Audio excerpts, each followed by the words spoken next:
Assalamualaikum warahmatullahi wabarakatuh. Bismillahirrahmanirrahim. Alhamdulillahirabbil alamin.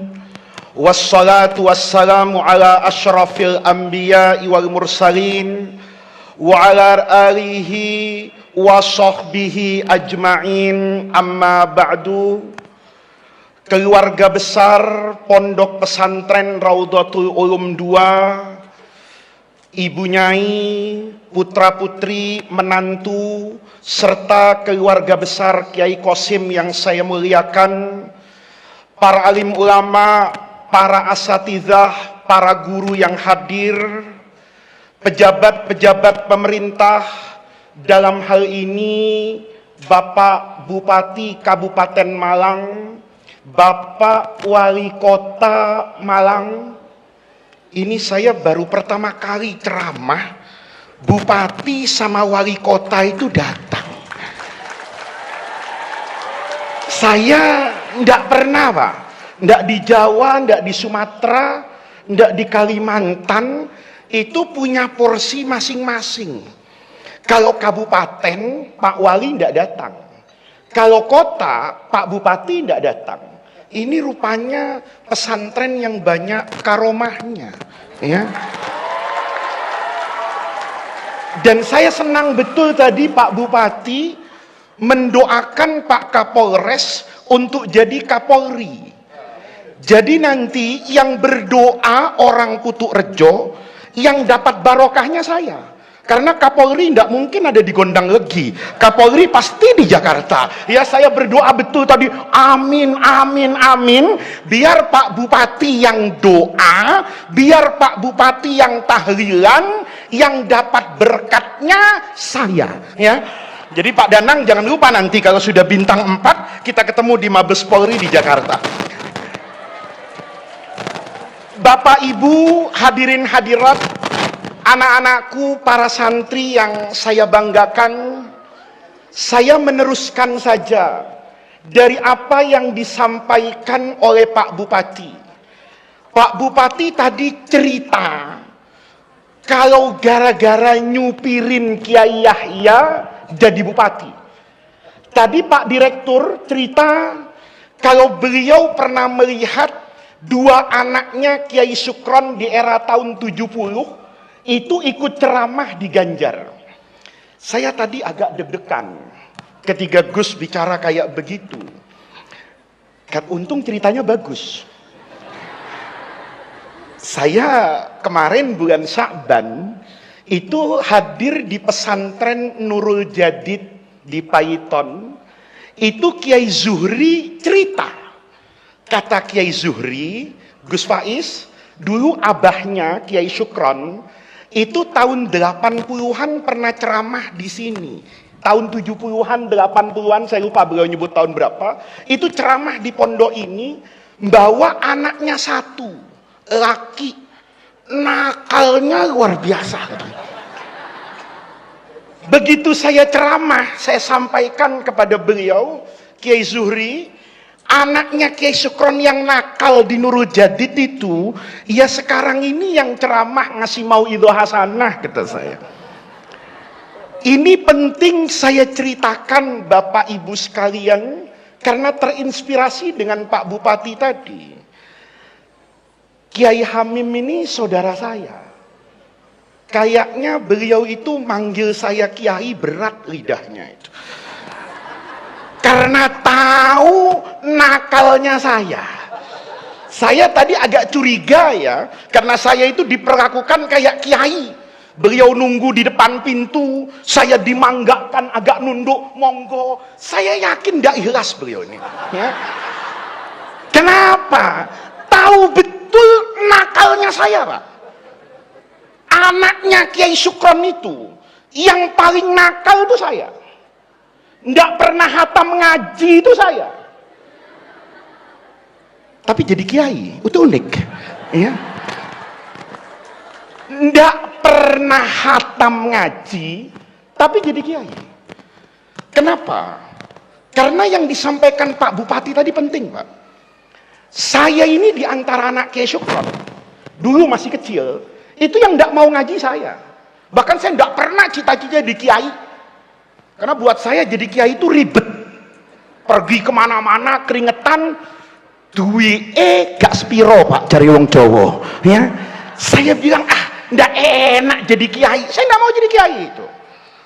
Tapi ayah saya, itu dari kecil memang begitu. Kalau ada haul pesantren besar, kiai besar, saya itu diajak dan boleh tidak sekolah.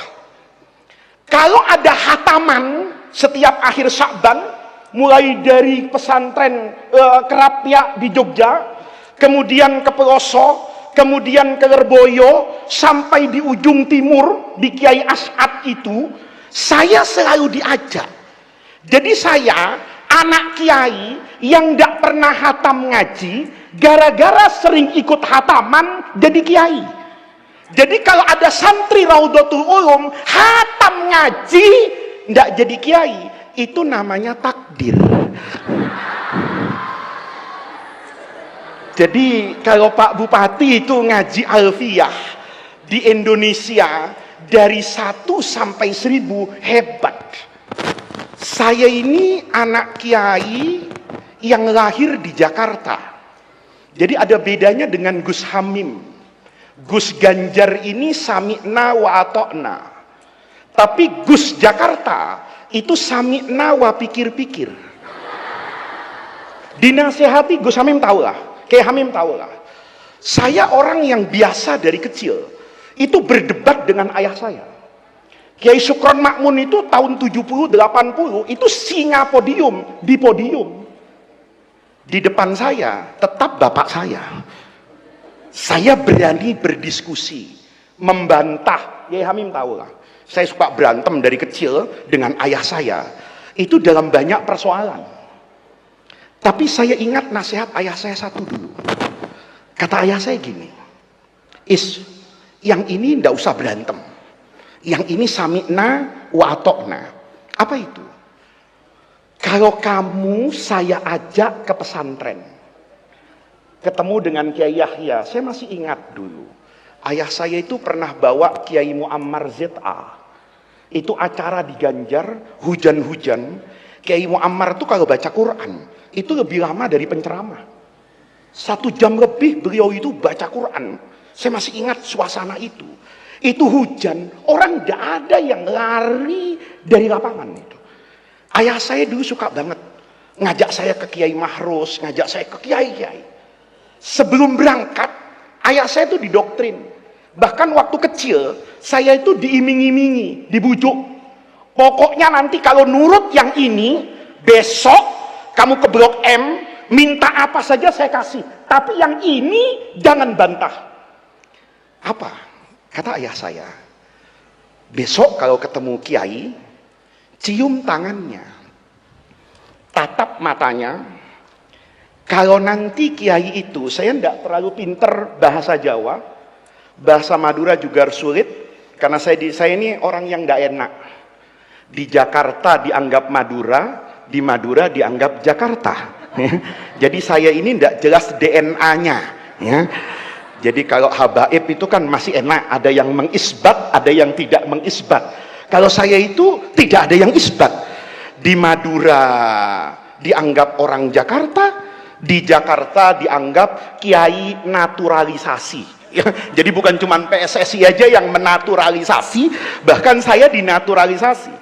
Kata ayah saya, cium tangannya, lihat matanya. Nanti kata Kiai ayah saya masih ingat betul, kalau Kiai Zainal itu di Kerapia, Kiai Zainal Munawir, tahu-tahu minta kamu mangap, bahasa Jawanya diidoni, diudahin.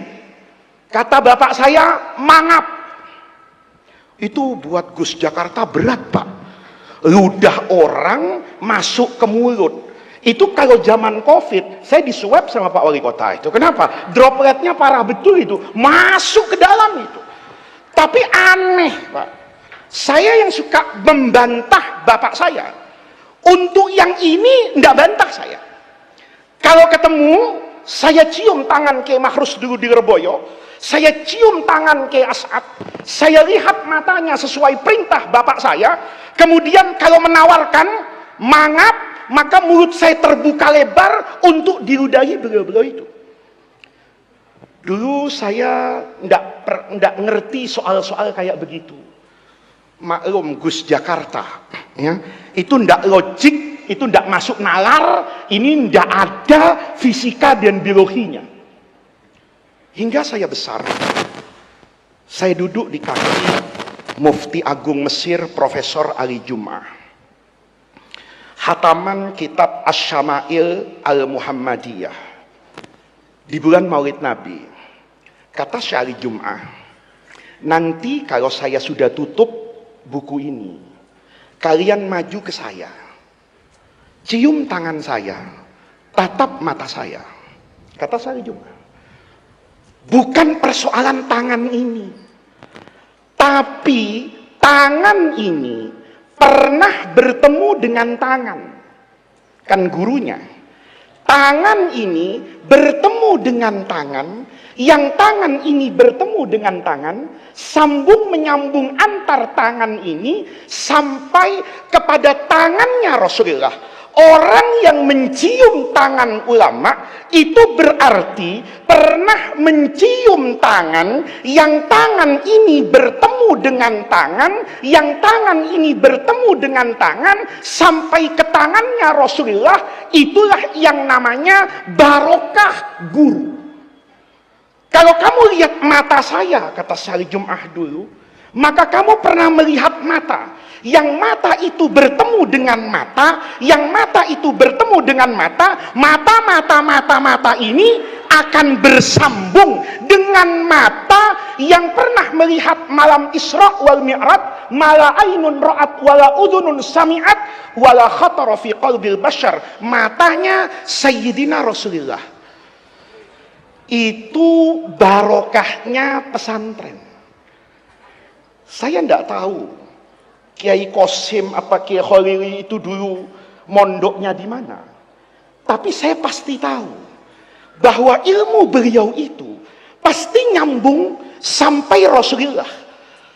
Misalnya semua ulama NU di Jawa ini pasti maha gurunya itu akan bertemu dengan Termas Kiai Mahfud misalnya, bertemu dengan Kiai Hashim Asy'ari di Tebuireng misalnya, bertemu dengan Syekh Nawawi Bantani misalnya di Mekah. Nanti mau lewat jalur siapa saja, apa lewat jalurnya Syekh Ahmad Zaini Dahlan atau keturunan I'anatut Talibin itu Syekh Syato Bakri Ad-Dimyati Al-Masri, pasti akan bertemu dengan pengarang Hasyiatul Bajuri itu Syekhul Islam Ibrahim Al-Bajuri. Ibrahim Al-Bajuri itu berguru dengan satu orang Syekhul Azhar pada masanya, itu adalah Abdullah bin Hijazi Asy-Syarqawi, bertemu dengan Muhammad Al-Halifi, berguru kepada Muhammad Al-Halifi, Ahmad Al-Hifni, berguru kepada orang alim besar di kota Balbis namanya Ahmad Al-Balbisi, naik lagi berguru kepada Imam Ali Az-Zayyadi. Dari situ bertemu dengan dua orang yang sering kita bahas di pesantren. Yang satu namanya Imam Ibnu Hajar Al-Haythami, yang satu adalah Samsuddin Ar-Ramli. Ini berguru ke atas lagi Syekhul Islam Zakaria Al-Ansori yang ngarang Fathul Wahhab itu. Kemudian naik ke atas, ini sering kita baca tafsir Jalalain Imam Jalaluddin Al-Mahalli dengan Ibnu Hajar Al-Asqalani. Ini berguru kepada orang alim yang mentahrid hadisnya Ihya itu Ahmad bin Abdurrahim Al-Iraqi. Dari bapaknya, ini kalau saya baca terus sanadnya nih Ki Hamim, itu nyambung sampai Imam Attar kepada Imam Nawawi yang di Damaskus, naik ke atas kepada Ibnu Shalah, naik ke atas pengarang kitab Muhadzab, naik ke atas sampai ketemu Imam Muzani, bersambung kepada Imam Syafi'i. Imam Syafi'i ngaji sama Imam Malik, Imam Malik ngaji sama Nafi', Nafi' ngaji sama Ibnu Umar, Ibnu Umar punya dua jalur, ngaji sama ayahnya Umar bin Khattab, atau langsung kepada Rasulullah Shallallahu Alaihi Wasallam. Maka itu istimewanya pesantren. Ya, saya bukan membanggakan apa gitu loh. Kalau kita belajar fisika, kan nggak punya sanad sampai Einstein. Apa ada sekarang orang yang punya sanad bahwa ilmu saya, rumus matematika Pitagoras itu sanadnya mutasil? Saya nggak tahu. Apa PLN itu punya sanad sama Thomas Alva Edison, supaya nanti petugas PLN itu kalau megang listrik nggak kesetrum misalnya, karena sudah ngambil barokah dari yai muassis listrik sedunia, rasanya nggak ada yang bisa mempertanggungjawabkan. Tapi itu agama kita, itu Islam. Dia bukan menurut saya, dia bukan kata saya, tapi kata guru saya. Gurunya bersambung ke atas gurunya, ini nyambung sampai atas. Itu yang kadang-kadang dunia pesantren itu tidak bisa dimengerti oleh orang. Saya punya kawan Pak Wali Kota ya, di pesantren itu tidak pernah ngaji, masak aja di rumah kiai. Kalau ndak masak, mijeti, gendong gus ning kecil, mandiin, itu dalam jangka waktu yang lama. Pulang ke Kalimantan jadi al-mukarram. Sebaliknya ada yang pinter di pesantren, pulang jadi al-muharram. Ini bahaya, bahaya. Yang ini jadi al-mukarram, yang itu jadi al-muharram. Dunia pesantren itu nggak sesederhana yang dibayangkan orang. Saya ceritakan seperti ini kepada para santri, itu agar orang yang hidup di pesantren itu memperhatikan betul jalan hidup. Tadi Pak Bupati itu cerita sesuatu yang mahal. Bagaimana pengabdian kepada kiai. Ikut tahajud, saya tidak tahu Kiai Yahyanya tahajud, Pak Bupati ikut tahajud apa ngerokok Pak Bupati, saya tidak tahu ya, karena tadi Pak Bupati tidak cerita itu. Pak Bupati cerita di antara karomahnya Kiai Yahya istiqomah tahajud ya. Nah, ini barokah Pak. Pak Bupati ikut tahajud, itu mungkin mudah-mudahan jadi gubernur Jawa Timur gitu. Tidak ikut tahajud itu sudah bupati Pak. Kenapa? Karena jalan hidup ini penting Pak. Jalan hidup orang itu kadang-kadang lebih penting dari orangnya. Orangnya bisa anak tukang sampah, tapi ketika jalan hidupnya benar, jadi orang dia. Bapak dan tadi disebut-sebut Gen Z. Lihat podcastnya Ibu Rini, Menlu Indonesia, mungkin satu-satunya Menlu ya, yang menjabat 2 periode berturut-turut, kecuali Pak Ali Alatas di zaman Pak Harto. Itu hanya Bu Retno. Bu Retno itu jadi Menlu. Itu dulu waktu kuliah di Jogja, tanya Pak Mahfud MD. Itu suka kalau ada acara, itu lauk di acara, itu dibungkus pakai tisu Pak. Karena beliau bukan orang kaya, beliau orang yang tidak mampu. Tiba-tiba bisa menjadi diplomat perempuan yang punya kelas dunia, dihargai oleh banyak orang, itu tanpa orang bertanya, ini anaknya siapa, dari keluarga mana, tetapi begitu jalannya benar, belajar yang benar, sukses, maka dia jadi orang. Ini penting. Hari-hari ini dalam hidup kita, itu kan yang hilang di akhir zaman itu, apa yang Pak Bupati sampaikan tadi, barokah. Jadi kalau nanti pidato saya salah, salahkan saya dengan Pak Bupati, ya, karena Pak Bupati yang mulai ngomong ini, gitu. Yang hilang dalam hidup kita hari ini, itu barokah, Pak. Orang kaya hari ini, kekayaannya luar biasa. Orang berilmu hari ini, itu gelarnya menakutkan. Dulu saya dengan Kiai Hamim kecil, ada orang bergelar BA. Jangan tanya dokter Andes, BA. Itu Masya Allah dihormati orang. Dulu di Jakarta, apalagi di desa, ada orang tahun 70 jadi dokter dari UGM. Itu cari jodoh gampang Pak Kapolres. Sekarang orang dokternya bukan dokter umum Pak. Karena kalau cuma dokter umum, rasanya di Kota Malang sulit untuk hidup. Saya pernah ke dokter di Jakarta. Di jalanan kepala saya itu berat. Saya berhenti di klinik 24 jam, itu ada dokter umum. Saya diperiksa, dikasih obat, Pas mau bayar saya tanya, berapa? 100.000 Pak. Saya mikir ya Hamim, kalau bayar dokter 100.000, ini masih ada obatnya, iya kan? Dokter itu praktek di tempat, ada uang listriknya. Lah saya bayar 100.000, dokternya berapa itu? Kan enakan jadi Al-Mukarram Kiai Pak, amplopnya berlipat-lipat daripada seorang dokter. Lah iya, dokter kemana-mana pergi itu bawa uang. Saya kalau pergi itu enggak pernah bawa uang, tapi pulangnya pasti bawa uang, kecuali di sini aja, itu aja ya. Ya, itu hebatnya Kiai Pak. Dokter itu sekarang nggak cukup jadi dokter, jadi profesor dokter, pinter orang sekarang luar biasa, hebatnya luar biasa.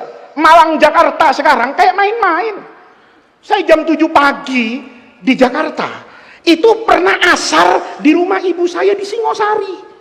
Ya, jalan tolnya sepi, supir kiainya baca Hizbul Ikhfa, ya kan? Ya selesai itu sudah. Jakarta Malang 7,5 jam, cepat Pak. Tapi ada yang hilang dalam hidup kita hari ini. Apa itu? Barokah. Dulu saya ngaji Sahih Muslim sama guru saya. Wah, sudah mau duhur ini. Ya. Kalau lewat duhur bid'ah katanya. Oh, enggak begitu ya. Kalau di Jakarta saya diingatkan, kita ini paham dengan bid'ah hasanah NO, tapi kalau untuk urusan ceramah terlalu lama, itu bid'ah yang dolalah katanya gitu Pak. Saya ingin sampaikan yang penting-penting. Dulu saya ngaji Sahih Muslim Pak. Di Sahih Muslim itu kan ada hadis tentang hari kiamat. Kata Rasulullah, la taqumus saatu, tidak akan datang hari kiamat sampai kamu bertemu dengan satu waktu yang panjangnya setahun itu kasyahri, wasahru kal jum'ah, singkat cerita, setahun kayak sebulan, sebulan kayak seminggu, seminggu kayak 1 jam, 1 jam itu tidak ada artinya. Dulu saya bingung Pak, apa iya akan ada zaman kayak begitu tuh, apa iya? Ternyata hari ini kita ngerasakan, tahu-tahu presiden ganti. Loh, Pak Jokowi itu ternyata udah 10 tahun. Rasanya baru kemarin Ramadan, tiba-tiba Ramadan lagi. Baru kemarin ketemu dengan si A, rasanya sudah cukup lama, tapi perasaannya kayak baru kemarin. Saya tanya sama guru saya, kata saya, guru, kalau ini pakai pendekatan logika, hadis ini bertentangan dengan ilmu pengetahuan loh. Kenapa? Waktu itu kan bergantung dengan putaran bumi Pak. Logikanya, apa-apa semakin lama dan semakin tua, itu akan semakin lambat, bukan semakin cepat. Kalau hari semakin cepat, kan berarti perputaran dunia ini harusnya lebih cepat. Tapi sekarang harusnya lebih lambat, karena bumi semakin tua. Kalau semakin tua, semakin lambat. Bener nggak Bu? Bu, apa-apa semakin tua, itu semakin lambat, bukan semakin cepat. Kalau tidak percaya suaminya Bu, suami ibu semakin tua itu semakin cepat apa semakin lambat? Hah? Semakin lambat. Ngaji, kenapa ketawa bapak ini? Ya kan betul, dulu suaminya masih umur 25 dipanggil Mas, langsung loncat depan istrinya. Sekarang Mas, setengah jam baru datang. Kenapa? Asam urat sama rematik, kan begitu. Harusnya semakin tua semakin lambat. Tapi kok Rasulullah bilang semakin tua nanti semakin cepat. Saya bilang sama guru saya, enggak masuk akal ini. Karena waktu itu enggak beda. Hari ini, kemarin, zaman Pak Harto, zaman siapapun, sehari itu yang 24 jam. Mengapa kok bisa cepat? Kata guru saya, maksud Rasulullah, yang cepat itu bukan fisiknya, tapi waktu itu kehilangan barokah. Betul kan Pak? Sekarang ini hidup kita ini kehilangan barokah. Ilmu tuh hebat, tapi tidak ada berkahnya. Buktinya di Jakarta itu ada orang ahli hukum kena hukuman. Itu tidak masuk akal itu. Ada hakim agung di Mahkamah Agung, ada ketua Mahkamah Konstitusi, itu benteng hukum Indonesia, puncaknya para hakim, ditangkap, diamankan. Orang yang biasa menghakimi dan menghukumi malah kena hukuman. Bener nggak? Nih enaknya kiai yang nggak pernah jadi tim sukses tuh pidatonya begini Pak. Jadi enak ini ya, kiai yang nggak ada warnanya itu enak, kecuali warna NO itu ya enak. Saya alhamdulillah nggak punya dokumentasi foto Pak, tidak dengan Jokowi, tidak dengan Prabowo, tidak dengan Anies, tidak dengan Ganjar. Alhamdulillah rekor itu saya pegang. Saya dengan Gubernur DKI tanya Mas Pram, ya hanya sekali saya hadir, lainnya saya bilang Pak Gubernur, saya dukung lahir dan batin, tapi kalau saya harus mengkampanyekan orang, mohon maaf lahir dan batin 1000 tahun sebelum Lebaran. Itu makanya pidatonya enak ya. Kalau tim sukses itu biasanya pidatonya itu agak-agak tertahan Pak di tenggorokan gitu ya. Nah, ini bapak-bapak betul, yang hilang itu ya barokah ilmu. Kiai sekarang hilang barokahnya. Kalau di sini mungkin masih bagus Pak. Kalau di Jakarta, walaupun majelis zikir itu ada EO-nya, ngundang kiai mau zikir. Kalau kita zikir itu tarekat, ya, mursyidnya jelas. Kalau di kota besar itu banyak mursyid baru Pak. Kalau diundang tuh nanya, zikirnya nanti berapa lama? Kalau bisa sejam kiai. Pakai nangis enggak? Pakai kiai kalau bisa. Oh, kalau pakai nangis 50 juta kali ya dia. Kalau enggak nangis kiai ya diskon lah separuh 25 juta. Coba lihat. Apa ada sekarang zikir yang kemudian mendatangkan keberkahan kalau basisnya transaksi ekonomi? Nah, alhamdulillah. Saya karena nggak dapat aja Pak, makanya berani ngomong begini. Kalau saya dapat, saya nggak ceramah kayak begini Pak. Nah, ini Bapak Ibu sekalian, penting sekali bahwa yang hilang hari ini itu adalah keberkahan. Maka berkah ini saya mudah-mudahan 15 menit bisa selesai. Berkah itu yang paling penting dalam hidup. Dan berkah itu tidak melihat aspek lahiriah siapapun. Orang itu aspek lahiriahnya tidak ada, tapi benar jalan hidupnya, dia hebat. Dia salah jalan hidupnya, punya apa-apa, itu kalah. Ini kalau pakai ihya sampai jam 2 Kiai Hamim. Tapi kalau pakai cerita 5 menit selesai. Dulu ada santri datang ke guru sufinya, Imam Ibrahim bin Adham di Irak. Kata muridnya, guru tolong doakan saya. Biasa kan, santri datang ke kiai minta doa. Maka kata kiainya, kamu mau doa apa? Kata santrinya, doa generik guru, doa biasa. Apa doa biasa?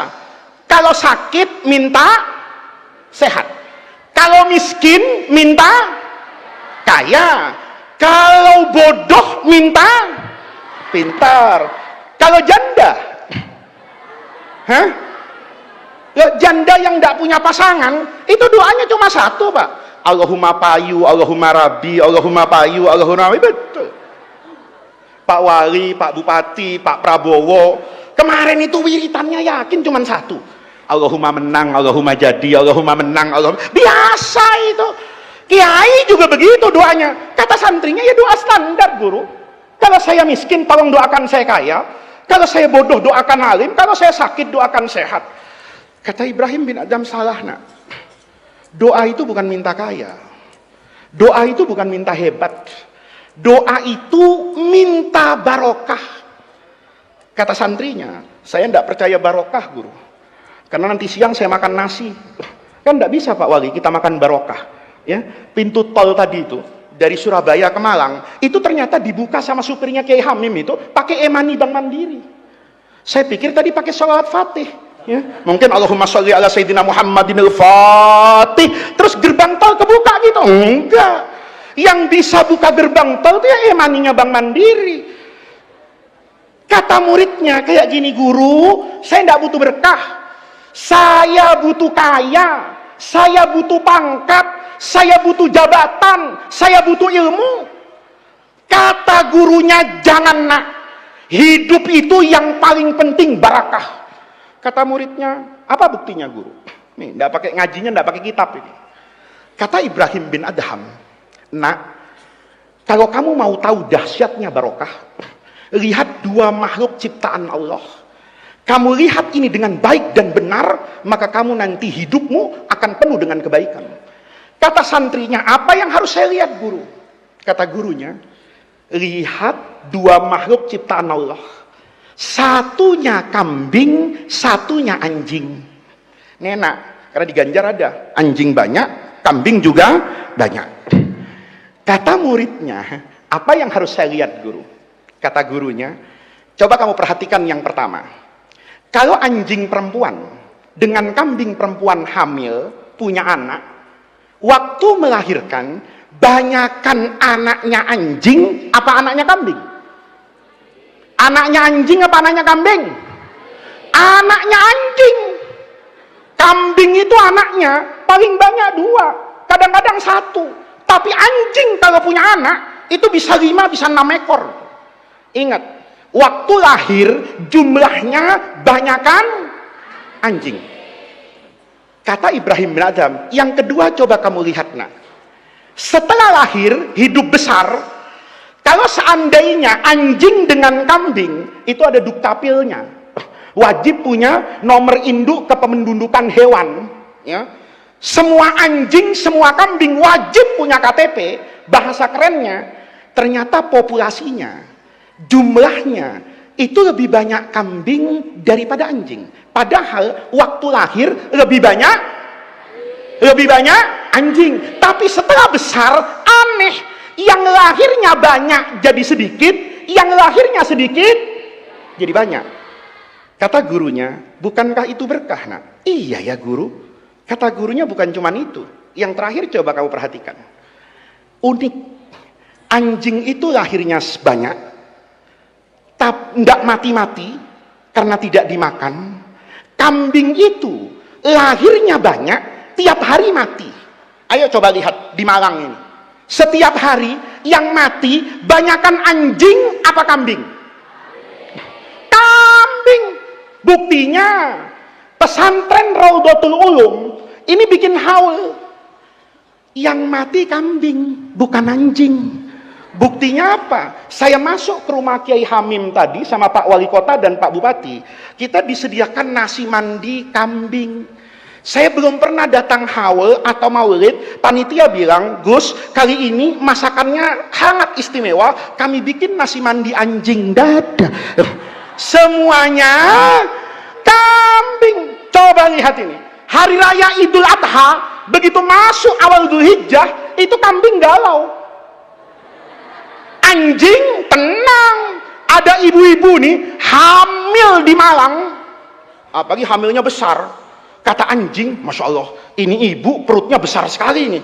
Ini kalau di dalam perutnya ada bayi laki-laki 2, lahiran, saya mati berempat, kata kambing. Bener enggak? Karena perempuan kalau hamil, melahirkan anak, ada sunnah namanya akekah. Kalau bayinya laki, sunnahnya motong kambing 2. Kalau bayinya kembar 2, berarti motong kambing 4. Itu ada ibu-ibu hamil jalan-jalan, itu kambing kena mental, kata Gen Z itu. Kenapa? Masya Allah, ini lahir mati saya. Coba ada tukang sate dari Gondang Legi sampai Malang, tanya nanti sore, Pak, ini sate anjing apa sate kambing? Pasti jawabannya kambing. Berarti yang mati tiap hari kambing. Lahirnya sedikit, dagingnya dimakan orang sedunia, mati mungkin tiap jam, tapi jumlahnya banyak.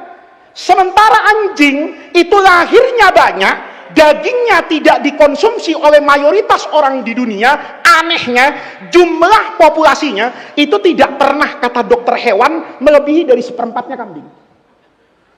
Dengar kayak gitu, Ibrahim bin Adham bilang, benar guru, ternyata berkah itu ada. Buktinya yang namanya kambing itu dapat berkah, lahirnya sedikit, mati tiap hari, tapi banyak. Maka pertanyaannya, kata muridnya, apa rahasianya guru? Kenapa kambing yang dapat barokah bukan anjing? Kata gurunya, sebelum sampai ke sana nak, kamu dengarkan apa yang akan saya katakan. Kambing itu dapat barokah, anjing itu kehilangan barokah. Padahal kalau dilihat dari aspek lahiriah kemanusiaan, itu yang namanya kambing mesti kalah sama anjing. Kata muridnya, apa maksud guru? Begini nak, kata gurunya. Coba kamu pikirkan, manusia itu dalam hidup dihormati itu karena apanya? Manusia itu kita hormati orang itu karena apanya? Kata Ibrahim bin Adham, yang pertama biasanya karena nasabnya. Ya, ini kan lagi ribut nasab ini Pak, ya kan? Nasab itu kan bukan cuma habaib, kiai juga nasab. Ya. Orang itu dihormati biasanya karena nasabnya. Yang kedua karena ilmunya. Ilmunya hebat, dia dihormati. Yang ketiga biasanya karena tampangnya. Kalau cantik dihormati, kalau tampan dihormati. Kata Ibrahim bin Adham, tidak usah lebar kemana-mana. 3 ini saja kita adu. Mana yang lebih hebat antara anjing sama kambing? Yang pertama nasab. Ya, di Gondang Gegi ini kan belum pernah kan belajar nasab kambing sama nasab anjing, ya. Ributnya kan nasab Ba'alawi aja kan, ya kan? Ya? Nggak pernah kan belajar nasab anjing sama nasab kambing? Ibrahim bin Adham nanya, orang itu dihormati karena nasabnya. Buktinya apa? Saya dengan Kiai Hamim. Saya dulu Pak ikut Kiai Sukron kayak tadi diceritakan itu di Lerboyo. Saya dulu di depan. Padahal di kanan kiri itu kiai semua. Banser itu mendekat, mau ngusir saya. Ini anak kecil kok di sini. Ansornya jawab, Gus. Kalau sudah Gus di Jawa Timur itu masya Allah sudah kayak tanpa aturan. Apalagi Lora di Madura itu masya Allah mau nikah kapan saja itu bisa. Alhamdulillah saya Lora Jakarta, jadi istri saya itu tetap satu Pak. Saya ahli tauhid ini. Lihat, bapak-bapak, nasab itu penting. Kadang-kadang orang tuh dihormati karena nasabnya. Maka pertanyaan Ibrahim bin Adham, coba kamu perhatikan, mulia mana? Nasabnya anjing apa nasabnya kambing? Kata muridnya, saya tidak tahu guru. Kata Ibrahim bin Adham, kalau diukur nasab, maka kakeknya anjing itu lebih mulia daripada kakeknya kambing. Kata muridnya, kok bisa begitu guru? Iya, karena anjing itu ada yang hidup di dunia tapi masuk surga Pak. Sementara kambing ada yang di surga Allah keturunkan ke dunia. Mana yang lebih mulia? Yang turun dari surga atau yang masuk ke dalam surga? Kata muridnya, ya tentu yang masuk ke dalam surga. Kata Ibrahim bin Adham, kakeknya anjing itu masuk surga, tapi kakeknya kambing itu keluar dari surga. Kata muridnya, yang mana guru? Ya itu Ashabul Kahfi itu. Ashabul Kahfi itu kalau baca di tafsir-tafsir klasik, itu kan fityatun amanu birabbihim. Ada 7 orang pemuda beriman kepada Allah di saat agama paganisme Romawi menguasai Eropa pada masa itu. Maka 7 orang ini sepakat memegang agama tauhidnya warisan Nabi Isa alaihissalam. Maka karena seperti itu mereka tidak bebas ibadah. Kalau mau ibadah mereka ngumpet di dalam gua. Salah satunya pemimpinnya yang bernama Maximilian. Maximilian ini kalau sholat itu di dalam gua. Tiba-tiba ada seekor anjing. Itu bahasa kitab pesantren namanya kitmir. Bahasa kerennya namanya Genesio. Genesio ini anjing. Ngelihat orang sholat, hatinya anjing tuh ngomong, loh, kalau sholat yang begini ini yang benar, ini ibadah yang bagus. Karena anjing terpesona dengan sholatnya Maximilian Ashabul Kahfi, maka anjingnya duduk di depan gua jaga orang sholat. Nanti Ashabul Kahfinya tidur 300 tahun, anjingnya tidur 300 tahun, Ashabul Kahfinya bangun 300 tahun, anjingnya bangun, Ashabul Kahfi masuk surga, anjingnya masuk surga. Itu hebatnya anjing tuh. Jaga orang sholat masuk surga. Jadi kalau di Ganjar ini ada banser masuk neraka, itu kebangetan Pak. Ya. Anjing itu tidak pernah sholat subuh, tidak ngaji matan takrib, cuma ada orang sholat dijaga. Nanti orang sholatnya ke surga, anjingnya ini jangan sampai banser jaga katib suriahnya ke surga, bansernya dihisap dangdutan sama Allah subhanahu wa ta'ala. Repot ini. Anjing ndak sholat, ndak wudhu, barokah jaga orang, masuk itu banser. Bagi Pak polisi kan jaga NKRI, Pak tentara jaga NKRI, itu kalau benar surganya tinggi, Pak. Tapi kalau tidak benar ya dihisap oleh atasan masing-masing sebelum dihisap oleh Allah Subhanahu wa taala. Lihat, Pak. Maka Bapak diganjar ini. Kalau ada anjing, itu tidak boleh dilempar, kata guru saya. Kenapa? Anjing itu najis mughaladhahnya iya. Tetapi kemughaladhahan air liurnya itu tidak mengurangi hak hidupnya anjing. Karena anjing itu tidak mau jadi anjing, Pak. Maunya jadi mukarram kayak saya. Cuman yang menjadikan anjing-anjing itu siapa? Allah. Maka ke anak-anakku, kalau ada anjing diganjar, jangan dilempar batu. Kalau anak-anakku lempar batu anjing itu, nanti anjingnya itu teriak, santri Raudatul Ulum, jangan sembarangan ngelempar saya. Saya ini anjing tapi lora. Kenapa? Kakek saya di surga, mbahmu di mana? Repot jawabnya. Berarti nasabnya kerenan siapa? Anjing, kambing di surga turun. Satu, cepat-cepat aja Pak. Yang kedua, ilmu. Oh, terima kasih Pak. Ilmu. Allah berfirman, yarfa'illahu alladhina amanu minkum walladhina utul ilma darajat. Ilmu itu, orang yang berilmu itu diangkat derajatnya. Pak wali kota punya ilmu tata kelola pemerintahan, Pak bupati dipilih orang, Kiai Hamim karena ilmunya, para kiai dudukkan di atas. Itu ilmu yang mengangkat. Maka Ibrahim bin Adham tanya, kalau bicara ilmu, bagusan ilmunya anjing apa ilmunya kambing? Muridnya diam, tidak tahu guru ya. Kata Ibrahim bin Adham, kalau ukuran tinggi derajat itu ilmu, maka derajatnya anjing itu jauh di atas kambing. Kenapa? Ilmunya anjing bermanfaat untuk saya sebagai seorang muslim. Apa manfaatnya? Ilmunya anjing itu bisa menentukan halal dan haram makanan yang saya mau makan. Itu yang menentukan halal haramnya itu bukan LBM-nya NU, itu bukan MUI Kabupaten Malang. Yang menentukan ilmunya anjing. Kata muridnya, ilmu apa guru? Coba baca surah Al-Ma'idah itu. Ketika Rasulullah ditanya, ya Rasulullah, yang dihalalkan untuk kami makan itu apa aja? Kata Al-Quran, menarik nih Pak, yang dihalalkan itu diantaranya wa ma'alamtum minal jawarihi mukallibina tu'allimunahunna mimma 'allamakumullah. Kita Idul Adha sekarang itu kan motong sapi, motong kambing, kerbau atau unta, namanya al-an'am. Cara penyembelihannya sama dengan juga yang namanya ayam. Kambing itu halal buat saya, sapi itu halal buat saya. Tapi syaratnya dalam fikih harus disembelih az-zabhu. Syaratnya az-zabhu itu apa?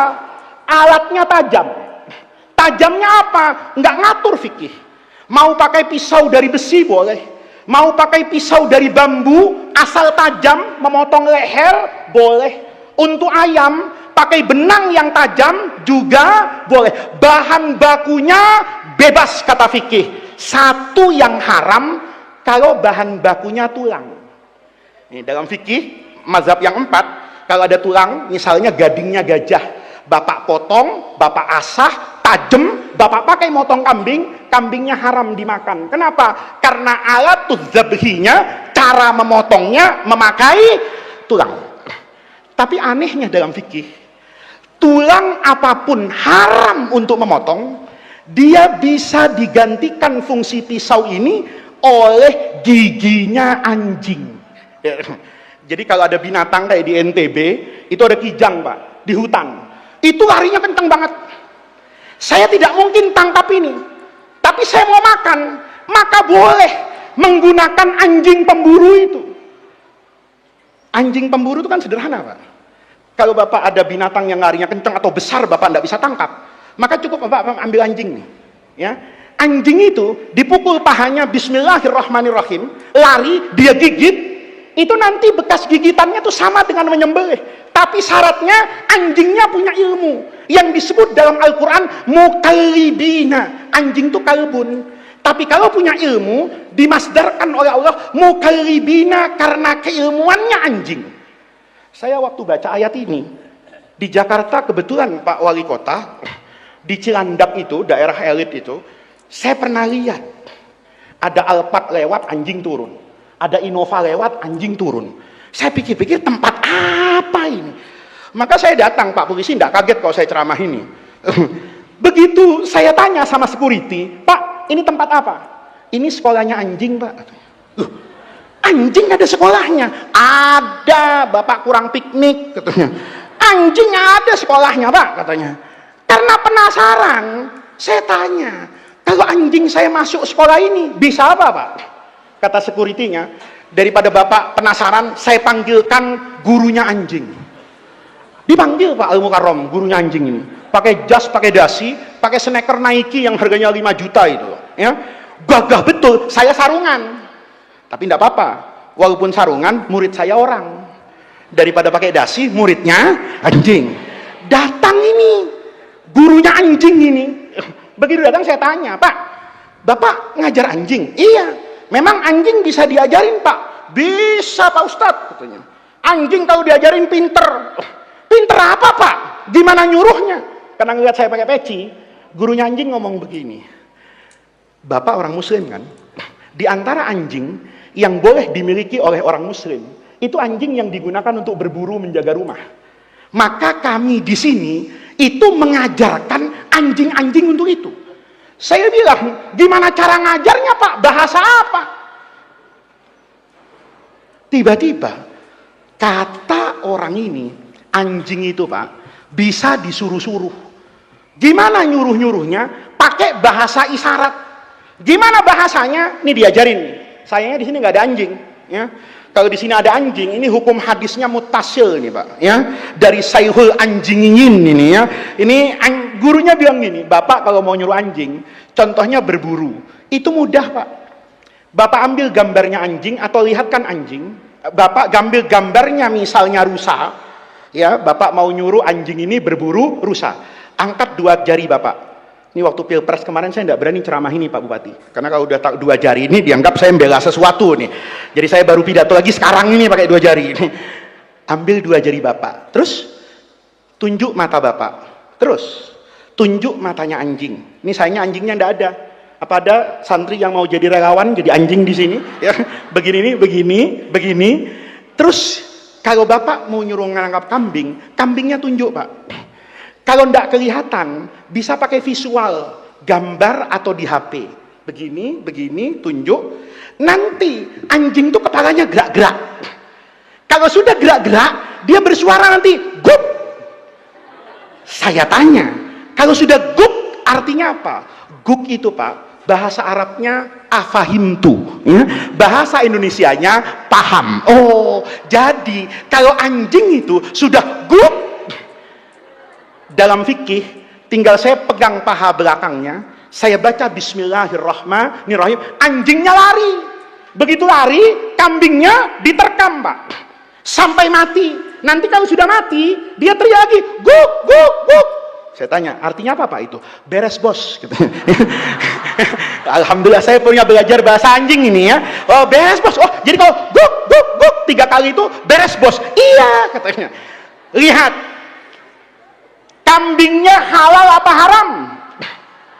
Halal dan haramnya itu bergantung sama ilmunya anjing. Kalau dia udah teriak guk guk guk, kambingnya mati, itu belum tentu haram, tapi juga tidak pasti halal. Saya harus datang ke kambing itu. Begitu saya lihat kambing berdarah semua, mati, badannya utuh. Dari kepala sampai buntut, kakinya 4, perutnya 4, semuanya utuh. Maka halal. Kenapa? Anjing ini habis ngaji Fathul Qorib. Ya, babul wakalah. Anjing, kamu saya wakilkan. Nih lihat nih, anggota DPR ada enggak? Dengerin ini ya, akad wakalah ini ya. Ya, akad wakalah ini. Anjing, kamu saya wakilkan. Untuk apa?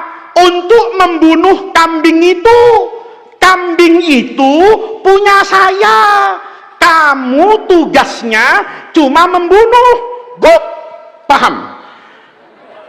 Karena dia paham, maka setelah mati anjing ini tidak kepikiran ngambil komisi 10%. Bener nggak? Bener nggak?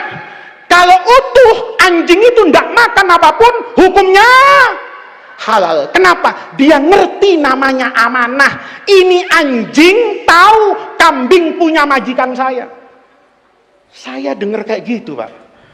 Kok anjing kalau sekolah itu lebih jujur dari panitia korban di masjid saya di Jakarta. Saya pernah, Pak Bupati, ya.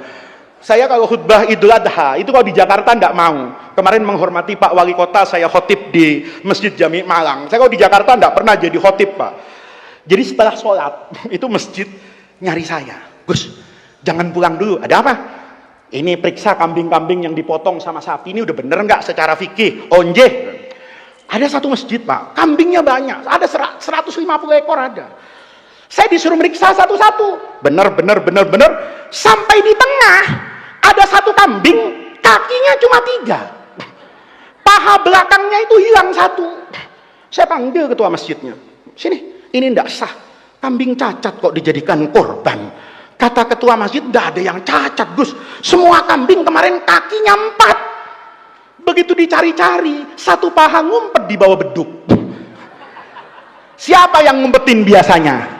Siapa yang ngumpetin biasanya? Panitia.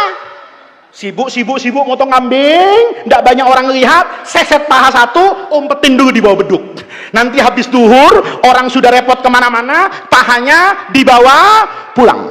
Ayo, jujuran kambing apa jujuran panitia korban? Jangan itu. Panitia maulid di pesantren saya. Saya kalau bikin maulid, saya tanya sama santri saya itu, yang datang berapa orang? Nah, kira-kira 20.000 guru. Dikasih makan semua. Iya, gimana caranya? Gampang katanya. Pakai nampan besar aja. Satu nampan cukup 4 orang. Oh gitu. Yang datang 20.000. Berarti harus ada 5.000 nampan.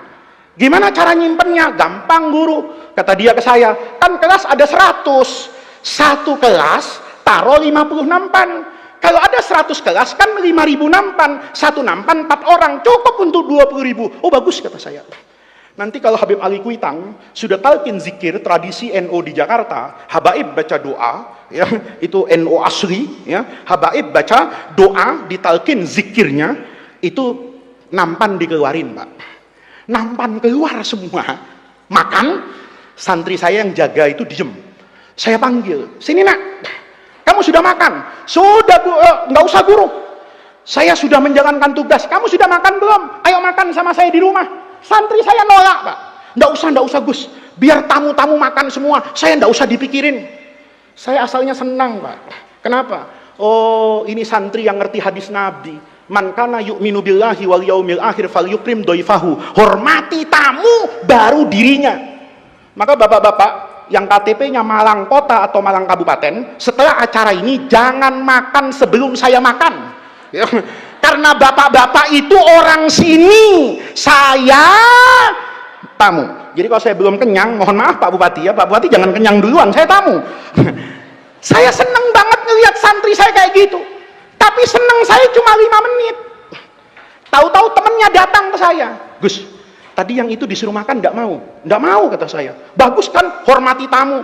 Dia bukan hormati tamu, dia sudah kenyang. Loh, bagaimana kenyangnya? Uang belum ada makanan yang dimakan. Kan tadi disuruh jaga nampan di kelas. Nampannya ada 50. Dia jaga bawa sendok. Nih, lihat nih, jaganya bawa sendok. Satu nampan yang cukup untuk 4 orang, diambil 1 sendok, kan tidak kelihatan berkurang. Uang itu 1 nampan untuk 4 orang, diambil 1 sendok. Tapi masalahnya di kelas itu ada 50 nampan. Kalau diambil 1 sendok, berarti 50 sendok. 50 sendok kalau ditaruh di piring, ya 3 piring. Ayo, jujuran mana? Anjing apa panitia maulid?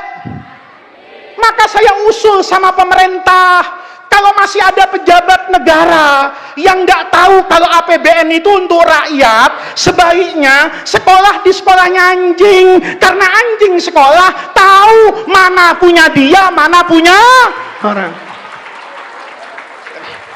Ini yang tepuk tangan biasanya yang tidak dapat bansos. Paham saya Pak Wali Kota ini, mereka yang tepuk tangan ini yang tidak kebagian, ya kan? Ya, enggak, pidato saya bener enggak? Pidato saya bener enggak? Anjing sekolah tahu kambing itu punya faiz. Saya tidak akan melakukan apapun sebelum yang punya mengizinkan. Ilmunya anjing dipakai, halal itu makanan. Tapi ilmunya kambing tidak ada manfaatnya. Kalau suami ibu mengamalkan ilmunya kambing, apa kambing bandot, rumah tangga hancur, Bu. Ilmunya kambing itu asal lihat perempuan eksekusi. Mau saudaranya kek, mau siapa, asal ada perempuan, mau perawan kek, janda ibunya sendiri, selama perempuan sikat, itu ilmunya kambing. 3, yang terakhir, ini sudah zuhur. Ini nasabnya cakepan anjing, ilmunya cakepan anjing. Yang terakhir tampangnya. Bu, gantengan mana? Anjing sama kambing? Hah? Ini nggak usah dijawab. Saya punya pengalaman, Pak. Saya punya anak, Pak Wali Kota, itu seneng sama binatang. Semua binatang dia seneng, termasuk anjing. Tapi mau beli takut karena bapaknya kiai, gitu. Tapi kalau ngeliat anjing, apalagi malamut sama husky atau anjingnya Pak Polisi yang K19 itu anak saya gemes banget, kepengen megang. Saya masih ingat, Pak, kejadian ini mungkin 2009-2010 lah. Anak saya juga masih kecil waktu itu, 15 tahun yang lalu. Hari Ahad pagi, dulu rumah saya itu bertetangga dengan rumah Wakil Presiden Sudarmono, sampingnya ini rumah Duta Besar Italia, di depan ini banyak staf kedutaan Amerika. Jadi kalau Ahad pagi, itu banyak orang bule olahraga bawa anjing. Saya pulang pengajian, itu ditahan sama anak saya. Bi, jangan masuk rumah. Ada apa, Nak? Jangan-janganlah lihat orang olahraga hari Ahad. Anak yang ngajak saya mau. Ketemu sama orang Amerika, Pak, bawa anjing. Anak saya itu ngomong sama bule Amerika. Saya nggak tahu ngomong apa. Tahu-tahu anjingnya dikasih saya. Saya kaget betul itu. Untuk seumur hidup, semenjak saya jadi kiai, baru kali itu saya dikasih anjing. Kalau dikasih amplop, sering saya Pak Polisi. Sehari bisa 5 kali kadang-kadang. Saya dikasih anjing tuh baru kali itu. Saya kaget, saya panggil anak saya. Nak, sini, kenapa anjingnya dikasih? Saya pinjem, Bi. Untuk apa, Nak? Abi ini sudah kebanyakan foto sama kiai sama Habib. Nah, terus sekali-kali lah, Bi, foto sama anjing. Astagfirullah. Karena yang minta anak, saya mau, Pak. Diatur sama anak saya. Kameranya dikasih orang bule itu, anjing tengah, saya kanan, anak saya di kiri. Cekrek, foto selesai, tidak ada masalah. Hari Senin, anak saya kan sekolah. Handphonenya kan tidak boleh dibawa ke sekolahan. Saya ambil, saya mau tahu foto anjing kemarin kemana ya. Ternyata diupload ke Facebook. Untung waktu itu belum ada Instagram dan TikTok. Cuma ada 1, ada 2, WhatsApp belum ada. Masih BlackBerry Messenger yang terkunci itu. Yang kedua Facebook aja. Diupload ke Facebook jam 9 pagi itu. Anak saya followersnya banyak. Anak saya perempuan namanya Alifa. Saya penasaran, jam 9 pagi ini yang komen udah ratusan. Maka saya buka, apa sih komentar orang pertama. Yang komen pertama tuh ngomong gini, Alifa, yang di tengah siapa namanya? Ganteng amat. Siapa? Anjing. Yang kedua nanya lagi, Alifa, itu gagah banget deh, suami impian yang di tengah. Yang di tengah itu siapa? Anjing. Saya buka sampai 50, itu semuanya nanya yang di tengah. Nggak ada satupun dari followers anak saya yang nanya, Alifa, bapak-bapak di kanan itu sopo. Nggak ada yang nanya. Padahal mohon maaf, Kiai, 15 tahun yang lalu muka saya itu muka Ustadz market friendly. Kalau disurvei, saya termasuk penceramah yang lumayan ganteng, Pak. Ya kan? 15 tahun yang lalu nggak ada keriput, nggak ada uban, ya kan? Badan juga nggak begini-begini amat. 15 tahun, ya, itu saya 15 tahun yang lalu, itu muka saya masih market friendly loh, masih laku. Kalau 15 tahun yang lalu, kayaknya saya masih sanggup bersaung dengan Pak Prabowo, Pak Anies, Pak Ganjar, kayaknya gantengan saya, Pak. Ya. Tapi hari itu, nggak seorang pun yang mau nanya siapa saya. Semenjak itu saya di Jakarta nggak pede untuk nyalon jadi DPRD atau jadi apa. Kenapa? Karena pagi itu jam 9, yang komentar lebih dari 100, 50-nya itu nanya anjing. Itu kalau pakai logika KPU, menang 1 putaran, Pak. Itu kenapa? Lah karena sudah 50+1, berarti saya yang ganteng kalah sama. Paham kan? Hebat siapa? Hebat anjing. Betul, Pak Polisi. Ya. Saya punya teman polisi itu gagah betul, Pak. Kalau sudah bawa anjing itu nakutin, Pak. Saya pikir-pikir, yang gagah ini teman saya apa anjingnya?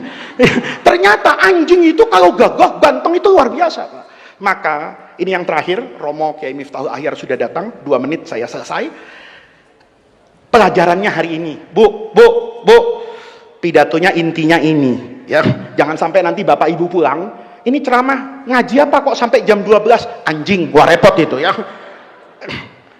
Ah, ini Kiai Miftahul Ahyar biar masuk dulu, nanti saya tutup, selesai.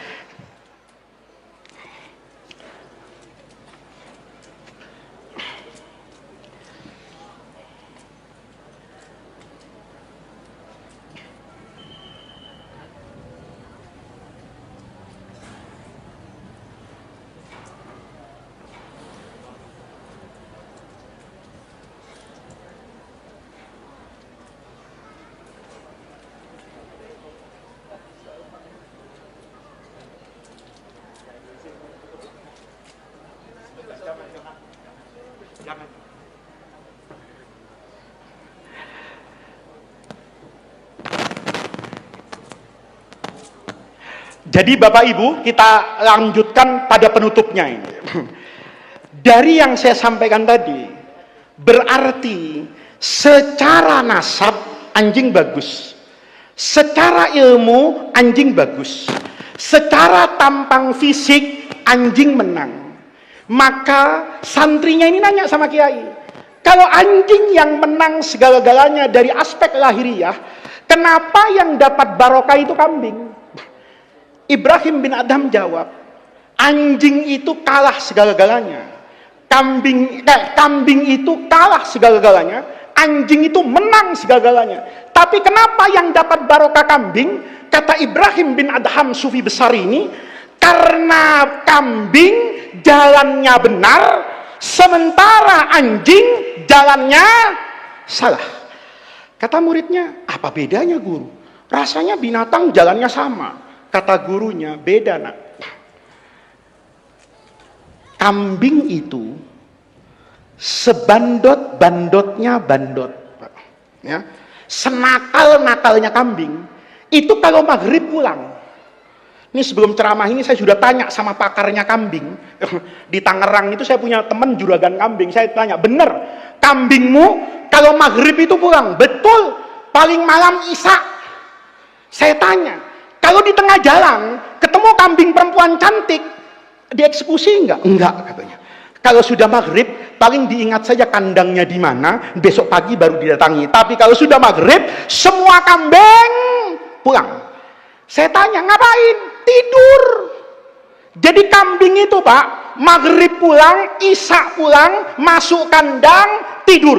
Nanti menjelang subuh, wabil asharihum yastaghfirun, waktu yang paling baik untuk bermunajat karena Allah bagi-bagi barokah, itu kambing bangun. Kata Imam Ibrahim bin Adham, karena kambing bangun di waktu yang penuh dengan keberkahan, fatudriku hal barokatu, maka dia dapat barokah. Sebaliknya anjing itu kalau malam tidak tidur-tidur. Di daerah tempat saya tinggal di Jakarta itu anjing banyak. Kalau malam aneh anjing itu. Jam 1 malam, jam 2 malam, itu anjing gak ada yang tidur Pak. Ada yang muter-muter di kampung. ada yang ngibas-ngibaskan ekornya, ada yang berantem-berantem, ada yang ngadu kopi, ada yang banting kartu, ada yang teriak-teriak. Nggak tidur-tidur nih kalau malam nih. Anehnya, anjing yang nggak tidur kalau malam, itu menjelang subuh tidur, Pak. Kalau saya mau keluar ke masjid, mau subuh, itu anjing yang sehat jam 1 malam, jam 4 itu tidur. Kata Imam Ibrahim bin Adham, anjing itu salah jalan. Kalau malam tidak tidur-tidur, begitu datang waktu penuh barokah, anjingnya tidur, maka anjing ini kehilangan barokah. Bu, yang terakhir ya Bu, tolong nanti malam suaminya diperhatikan. Kalau suami ibu nanti malam itu ndak tidur-tidur, ada saja yang dikerjakan sama suaminya kalau malam. Tapi kalau subuh tidur, dibangunin, nggak bangun. Nanti kalau suaminya masih pulas adzan subuh, kalau tidurnya terlentang, tolong dibalik Bu. Periksa pantatnya. Jangan-jangan ada buntutnya. Karena yang malam tidak tidur, kalau pagi tidur, namanya ibu malam tidur dengan orang yang nggak tidur-tidur tapi mau subuh tidur, berarti semalaman ibu kelonan sama siapa? Nah, mudah-mudahan ini inti yang ingin saya sampaikan, betapa jalan hidup itu menentukan nanti jalan keberkahan. Anak-anakku para santri itu sudah benar berada di jalan pondok pesantren yang mewarisi ilmu dari para ulama Nahdlatul Ulama, bersambung sanad Ahlus Sunnah wal Jamaah kepada para a'immah, kepada para tabi'in, kepada para sahabat dan kepada Rasulullah sallallahu alaihi wasallam. Mudah-mudahan hadirnya kita di pesantren ini, hadirnya kita di acara ini menjadi jalan tawassul dan wasilah kita untuk mendapatkan khairat dunia wal akhirah. Mudah-mudahan barokah dari ilmu-ilmu para ulama itu bisa kita jaga, kita rawat dalam tradisi Jam'iyah Nahdlatul Ulama, dalam tradisi pondok pesantren Ahlus Sunnah wal Jamaah. Kiai Hamim, terima kasih atas undangannya, Bapak Bupati, Bapak Wali Kota, Bapak Kapolres atas kehadirannya, dan semua para ulama. Saya mohon maaf apabila dalam perkataan hari ini ada begitu banyak kata-kata, narasi dan diksi yang tidak pantas saya ucapkan. Saya mohon maaf. Wallahul muwaffiq ila aqwamit thariq. Wassalamualaikum warahmatullahi wabarakatuh.